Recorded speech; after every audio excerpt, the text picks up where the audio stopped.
Okay, in this video I'm going to show you some ideas about having a hit animation. So you've got your mole. I'm in the brain of the mole. He's got his own timeline. This is the most basic thing that you've got. He goes up, he comes back down, he does his business. I already put in the code for deciding whether he comes out of his hole and for what happens when he gets clicked. And right now I just said when he gets clicked, go to and stop. Tell him to go to and stop frame 1. So when I click him, he just goes away, which is kind of lame. So right now what you've got is this great loop, because when you get to the end it goes back to the beginning. The beginning has a stop and he's stuck in his hole until he decides to come out. Awesome. Now what you could do is you could say, I want some other bit of awesomeness here. I could say at the end of this, now I had this great loop, at the end of this I want some other frames. So the zombie's already done his business. That's your infinite loop that you loved. Now you got some dead time. What I have is a movie clip that I've called POW that looks like POW. I could just drag that on at this moment. Now, the only thing is, if I do that, when he comes out of his hole, he plays through POW before he goes back to the beginning. Right? Because he plays all the way through his timeline. Now, what you could do is cheat. On the code layer, at this moment, you could have a keyframe, and you could say, so that he'll never actually get to this. What you've rigged up is an infinite loop. It starts here, it goes here, that sends you back to 1, which plays through, goes here, which sends you back to 1, and you will never ever see the POW. And so right now that POW is totally useless because you'll never see it, because you'll never get to those frames, because once he gets back to the hole, he goes back to frame 1. So you have rigged up a loop in your timeline, no problem. But you probably do want to go here, but you only want to go there when it's clicked. But that's pretty nice, because you can rig that up with code, because that is frame 40. And so what you could say is, in his code, when he gets clicked, you want to go to and play 40.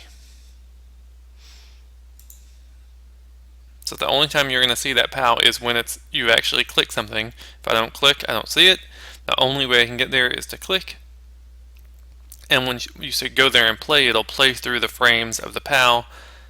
And come on, dude. Boop. And go back to its hole. That is one way to accomplish that. Not super fancy, gets this job done. Now, if you want, what you could do, don't cry, I'm going to delete these frames. I want those frames to go away. There it is. You could, if you felt more like writing some code, you could say, have a whole layer. That layer has a dude on it. This dude, now this is weird. I'm going to grab this dude, I'm going to put him here, so that he always exists. Notice he is on every single frame. Now you probably don't want to see him on every single frame because that's really lame and weird. And I also put him on the code layer like a big dork. I hate when I do that. Sorry. I'm going to call that I am going to call that layer code. I'm going to call this layer POW. And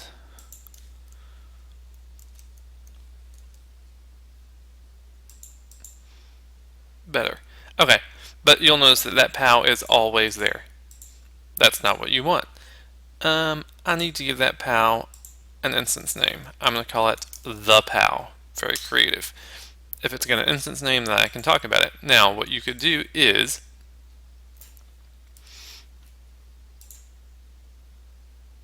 you could say, when I get back to frame 1, which is me in the hole, I could say the POW dot visible equals false, Now remember, it's not set visible. It's really weird. It's not a function. It's an actual variable. Dot visible, no parentheses equals false.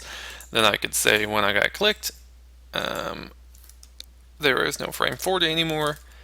I could say the POW dot visible equals true. So I could just have it invisible until I hit it, and it will.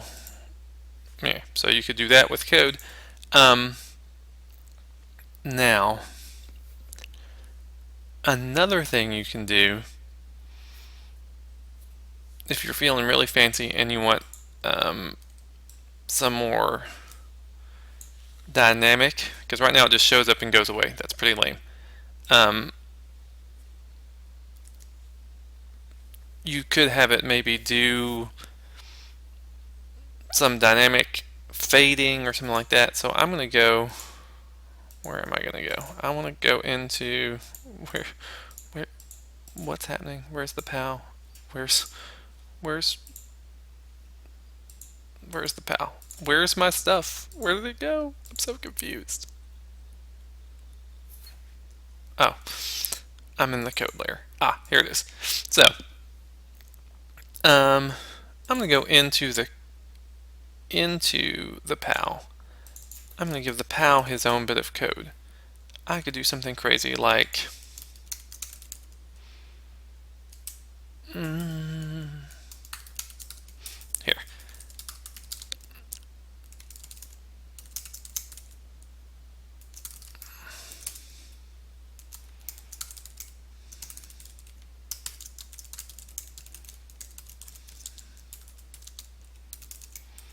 Okay, so it's got a function called animate. When you click, when that thing gets called, it's going to add an event listener, so it can do something every frame. I've got to write that function.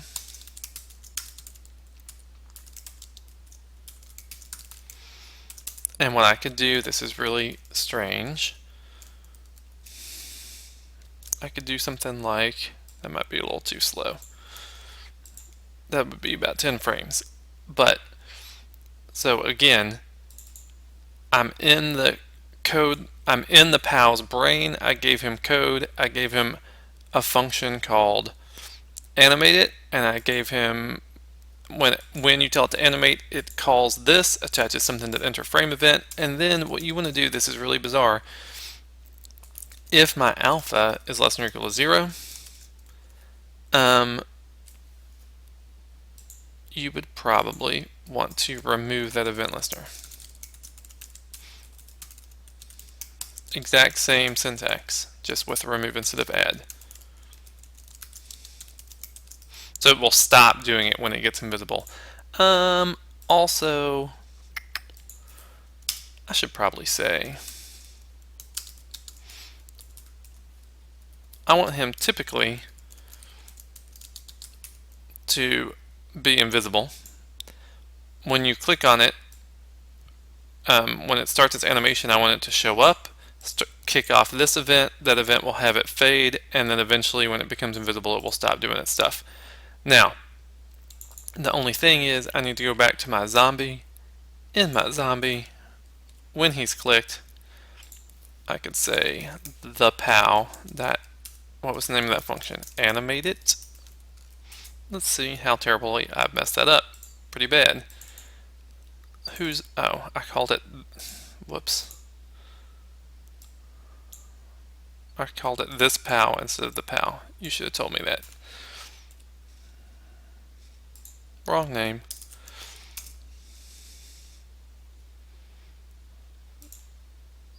So it was only there for, 10 frames or so, but you can mess with it. Come on, zombie. Come on, zombie. Come on.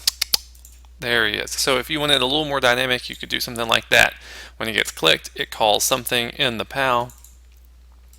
That something could kick off an inner frame event, which lets you do something. The only thing is you eventually want to stop that inner frame event. You could also do something like, let's see. Of course, you're not just restricted to dealing with its alpha. You could also deal with its y. Now, the only thing is you have to set its y to be back to its original. I don't know if that'll work. Let's see. when it starts its animation process. Oh, yeah. Look at that. Nice. So every time it's, I love that. So every time you tell it to animate, it sets itself up, begins this process, this does its business, eventually needs to stop that process so it won't just keep doing it forever.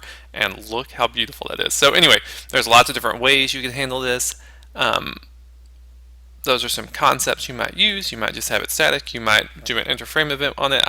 I'm loving this. I want to see it one more time. Come on, zombie. Come on, zombie. Come on, zombie. No, dude. Come on. I guess I killed him. There he is. Nice. Okay, so use whatever you want, take those and run with it.